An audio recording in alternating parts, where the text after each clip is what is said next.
सुहावनी सुबह है। वृंदावन के बागों जैसा माहौल है। जगन और बलराम लुका छिपी खेल रहे हैं।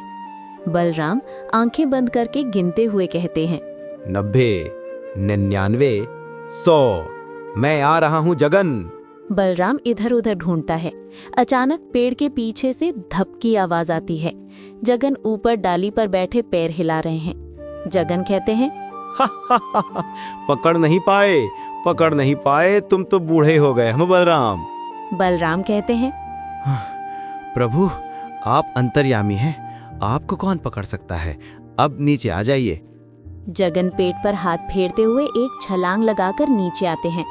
उफ, खेल खेल में मुझे जोरों की भूख लग गई है बलराम, आज मेरा मन कुछ विशेष खाने का है। बलराम कहते हैं, क्या विशेष, माखन मिश्री लाऊं?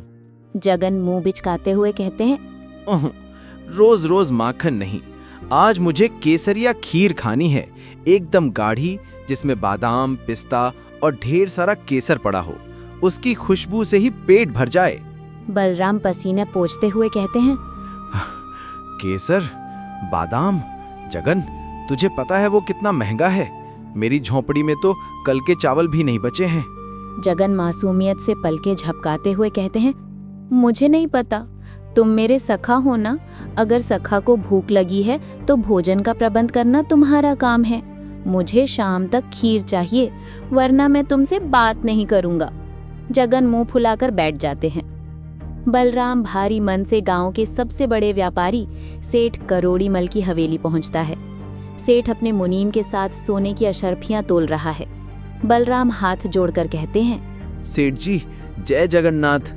सेठ करोड़ीमल बिना देखे कहते हैं, अरे कौन है, अगर चंदा मांगने आए हो तो आगे बढ़ो, यहाँ फुर्सत नहीं है। बलराम कहते हैं, सेठ जी मैं भीख मांगने नहीं आया, मुझे थोड़ा काम चाहिए, बदले में पैसे नहीं, बस थोड़ा दूध, चावल, चीनी और थोड़ा सा केसर चाहिए। सेठ जोर से ढाका लगाते हुए कहते हैं, क्या कहा, केसर? अरे अपनी शक्ल देखी है, केसर राजा महाराजा खाते हैं, तेरे जैसे लोग तो छाछ पीकर गुजारा करते हैं। बलराम कहते हैं, सेठ जी मेरे सखा जगन की जिद है, मैं आपके यहाँ कोई भी भारी काम कर दूंगा, कृपया मना मत कीजिए। सेठ शैतानी मुस्कान के साथ कहता है, अच्छा ठीक है, देख मेरे गोदाम में 50 बोरियां गेहूं की पड़ी हैं, उन्हें उठाकर बैलगाड़ी में लाद दे, अगर शाम तक काम खत्म हुआ तो सोचूंगा। दोपहर की चिलचिलाती धूप, बलराम भूखा प्यासा भारी बोरियां उठा रहा है। उसका शरीर पसीने से लथपथ है, कंधे छिल गए हैं, लेकिन उसके होंठों पर सिर्फ एक ही नाम है, जय जगन्नाथ, जय जगन्नाथ। दूसरी तरफ जगन अदृश्य रूप में पेड़ की पीछे से ये सब देख रहे हैं। उनकी आंखों में आंसू हैं। जगन मन ही मन सोचते हैं, मेरे लिए इतना कष्ट सह रहे हो बलराम, तुम्हारी इस मेहनत का स्वाद तो केसर से भी महंगा होगा। शाम हो जाती है। बलराम आखिरी बोरी रखता है और हांफते हुए सेठ के पास जाता है। सेठली, काम पूरा हुआ, अब मेरी सामग्री दे दीजिए। काम तो ठीक किया मुनीम, इसे वो सुबह का बचा हुआ कणी यानी टूटा हुआ चावल, थोड़ा पतला दूध और वो पुराना गुड़ दे दे। और हाँ, केसर मांग रहा था ना, ये ले सूखे हुए पीले पत्ते, जा ऐश कर। बलराम सामग्री देखकर उदास होता है, लेकिन फिर मुस्कुराता है और कहता है, जो प्रभु की इच्छा। आपका धन्यवाद सेठ जी। शाम का समय, मंदिर में राजा कुलशेखर आने वाले हैं। सेठ करोड़ीमल ने राजा को प्रभावित करने के लिए चांदी के बड़े पतीले में 56 प्रकार के मेवे डालकर शुद्ध केसर वाली महंगी खीर बनवाई है। सेठ कहते हैं, आज राजा मेरी खीर खाकर मुझे शाही व्यापारी घोषित कर देंगे, उस गरीब बलराम की खिचड़ी को कौन पूछेगा। दूसरी तरफ बलराम अपनी टूटी फूटी झोपड़ी में मिट्टी की हांडी में वो टूटा चावल और पतला दूध पका रहा है। केसर नहीं था तो उसने आंगन से तुलसी तोड़ी और उसे धोकर खीर में डाल दिया। बलराम आंसू पूछते हुए कहते हैं, जगन मेरे पास बादाम पिस्ता तो नहीं, बस मेरे प्रेम के आंसू और ये तुलसी है, इसी से मान जाना मेरे भाई। मंदिर का घंटा बजता है।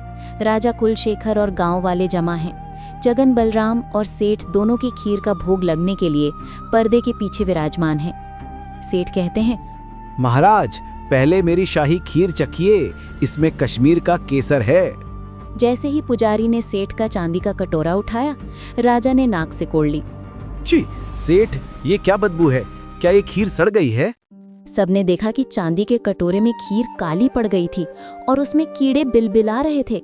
सेठ के होश उड़ गए।